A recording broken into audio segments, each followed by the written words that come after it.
bagaimana cara mencari pasangan yang tepat. Jadi gini, kalau Nabila nggak punya standar yang kita cari, maka selama-lamanya kita akan agak sulit untuk membedakan ini perasaan atau ini adalah sesuatu yang kemudian kita putuskan berdasarkan apa yang sudah kita mau. Contoh kayak gini ya, nih paling jelas nih, lu suka mobil kan? Nggak terlalu sih. Gue suka gadget. gadget. Mobil aja. Walaupun lu nggak suka bisa nih. Oke. Contoh ya, walaupun nggak suka mobil diikutin aja. Aku misalnya ya, kalau aku milih, kenapa aku milih 7-seater? Keluarga. Karena aku punya anak 4. Berarti aku nggak mungkin milih sedan. Betul kan ya? Nah berarti pasti aku milih 7-seater.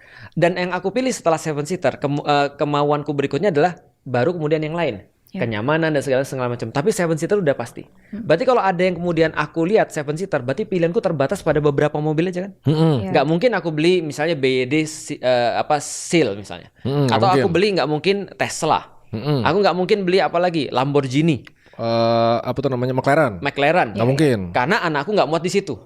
Ya kan? Tapi aku pasti beli yang 7-seater dan terbatas pilihanku itu aja. Dan manapun yang aku pilih itu sudah memenuhi keperluanku. Masalahnya sekarang banyak orang bukan perlu tapi cari yang mau. Yang dia mau itu sulit kalau mau nggak ada standar. Tapi kalau perlu itu ada standarnya. Ada orang disuruh, kamu boleh ambil kayu di tengah hutan ini tapi cuma satu kayu aja, satu batang kayu aja. Carilah yang paling bagus. Maka ketika dia kemudian cari yang paling bagus, lihat nih, kalau dia cari yang paling bagus ya, mau. Lihat ya, cari yang paling bagus. Dia ngelihat ada kayu, wah bagus nih bentuknya. Tapi di depan pasti ada lagi. Tapi satu aturannya nggak boleh balik lagi. Cuma boleh jalan ke depan lurus dan nggak boleh balik lagi. Dia bilang, masih panjang nih hutannya. Nanti aku lihat lagi ada kayu yang lebih bagus. Dia jalan lagi. Ada kayu bener yang lebih bagus. Depan pasti lebih bagus lagi. Dia cari lagi. Benar lebih bagus. Depan lebih bagus. Dia jalan lagi. Ternyata nggak lebih bagus. Dia pengen balik ke belakang. Bagus. Ujungnya nggak dapat kayu. Itu hutan kayak umur kita. Dan kayu itu kayak pasangan kita. Tapi kalau ada orang masuk ke hutan, lalu dia mikir gini, aku mau nyari kayu untuk apa nih? Kalau dia mau nyari kayu untuk panah, untuk bikin panah, beda dengan kayu untuk bikin mebel.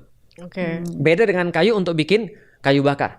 Maka ketika taruhlah ya, aku pengen cari kayu untuk mebel. Karena kayu untuk mebel paling bagus adalah kayu jati. Aku akan cari kayu jati. Aku pengen bikin mebel yang seperti ini. Kayu yang aku perlukan adalah yang panjangnya segini, minimal diameternya segini. Begitu dia dapat, diambil. Langsung diambil, nggak usah mikir depannya ada lebih bagus atau enggak. Kalau dia dapat depannya lebih bagus, ini yang gue perluin. Ngerti. Ini yang gue perluin, walaupun ini lebih bagus. Ini yang gue perluin.